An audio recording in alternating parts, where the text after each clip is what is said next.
Hey folks, it's Daniel with Hyperacusis Hope. Today I want to make a video about digital audio safety. Today I'm going to talk a bit about using an external speaker and some safety tips that I have learned the hard way. If at any point you feel that I've earned your like and subscription, if you could press those buttons, I'd really appreciate it. It helps the channel grow, raise more awareness, and motivates me to make more videos. So many of you have probably noticed that the speaker on a smartphone is tinny and can be very irritating to the ears. So I'm going to show you guys how I listen to digital audio and make it work. Ta-da! So you are looking at Creative Pebble 2.0 USB powered speakers.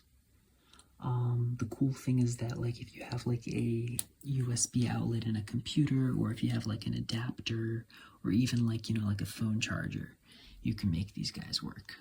You don't just have to use a computer.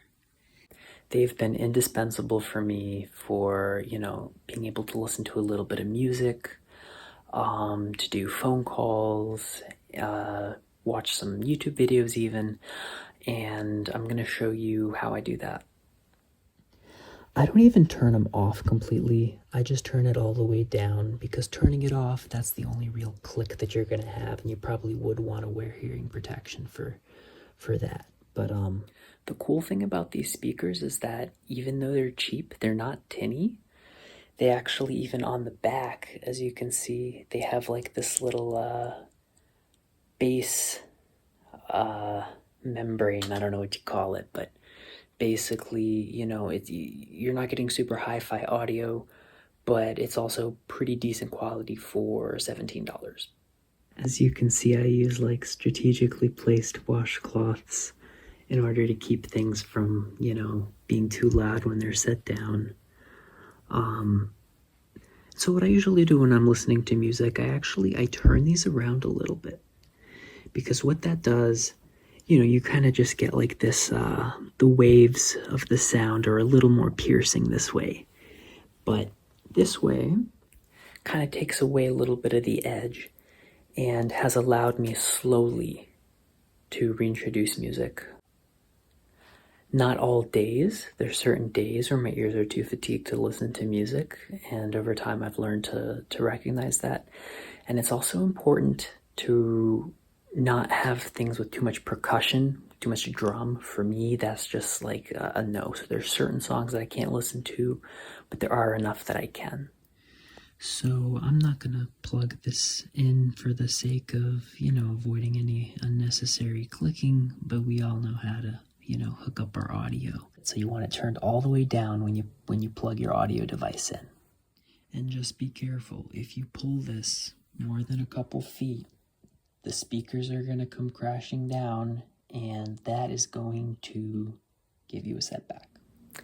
And I recommend keeping system volume about halfway up, because that gives you a much wider range of control when you are using the knob, because it's easy to accidentally sometimes turn it a little bit too loud, especially if there's like a pause or something and you think it's too quiet, and then it just kind of like blows your ears out. So yeah, basically that's how I do music. A lot of times I'll even like, sit on the bed or even stand up, because being not completely, flush with the speakers actually allows the sound to dissipate a little bit, and it's not as harsh.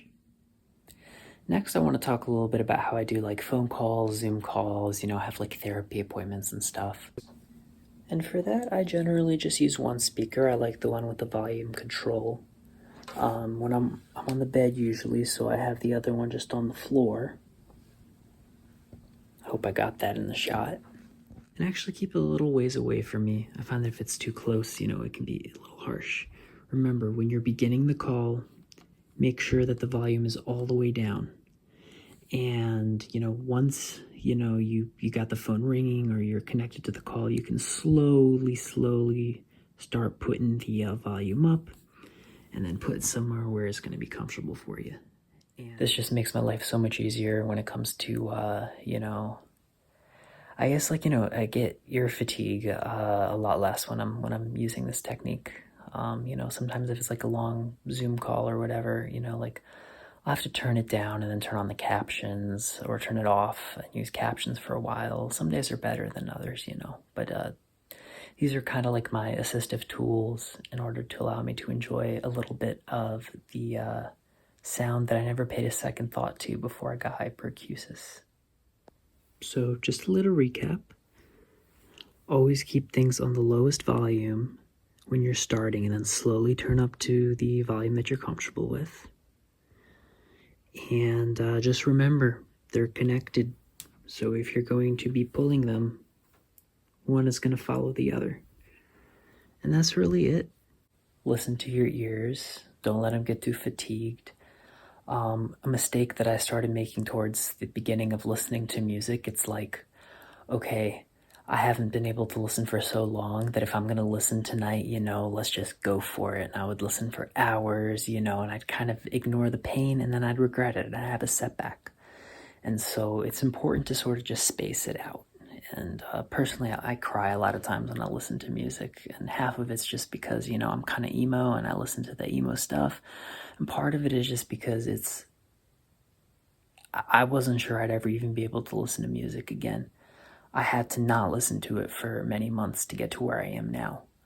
I'm not telling everybody to listen to music. I'm not telling people not to listen to music. This has just been my journey with it. I'd love for you to share your comments below. So I hope all of that is useful. This has been Daniel with Hyperacusis Hope.